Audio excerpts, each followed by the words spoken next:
The scream cut through the night like a knife, and little Ryan froze, his heart racing as he clutched the old lantern tighter.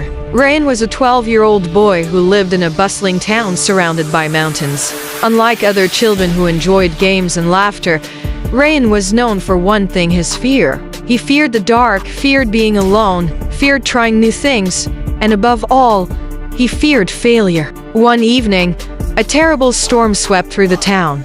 The wind howled, trees bent and cracked, and the river that ran nearby began to overflow. People rushed to secure their homes, but in the chaos, Ryan's little sister, Aisha, disappeared. Panic struck the family. His parents cried out her name. Neighbors searched with torches, but no one could find her. Ryan felt his stomach twist in fear. His father was injured from falling debris, and his mother was too weak to search. Everyone looked at Ryan, expecting him to help. But fear paralyzed him. His legs shook, and his mind screamed, "What if I fail? What if I never find her?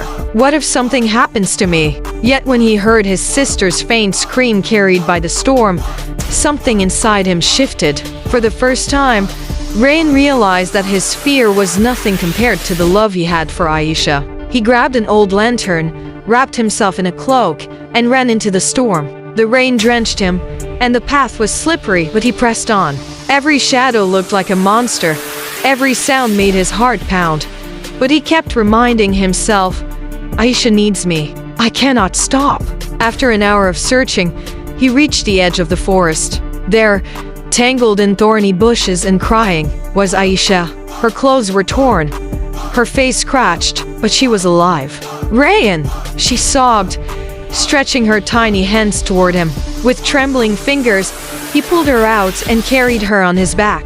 The way home was even harder, but the lantern's light guided him through the darkness. When they finally reached the village, the storm had weakened, and the people cheered. Ryan had faced what he feared the most and won. That night, sitting beside his sister, Ryan realized a powerful truth. Fear had always lived in his heart, whispering lies and holding him back. But courage was not the absence of fear, it was choosing to act even when afraid. From then on, Ryan's life changed. He tried new things, stood up in class, and even helped others conquer their fears. Whenever someone said, "I'm too scared," Ryan would smile and reply, "If I can walk through the storm, so can you." Years later, he grew up to be a rescuer, saving lives during floods and disasters. People admired his bravery, but Ryan always remembered that the night he saved Aisha was the night he first learned what true courage meant. Moral of the story: courage is not the absence of fear, it is the strength to act even when you are afraid.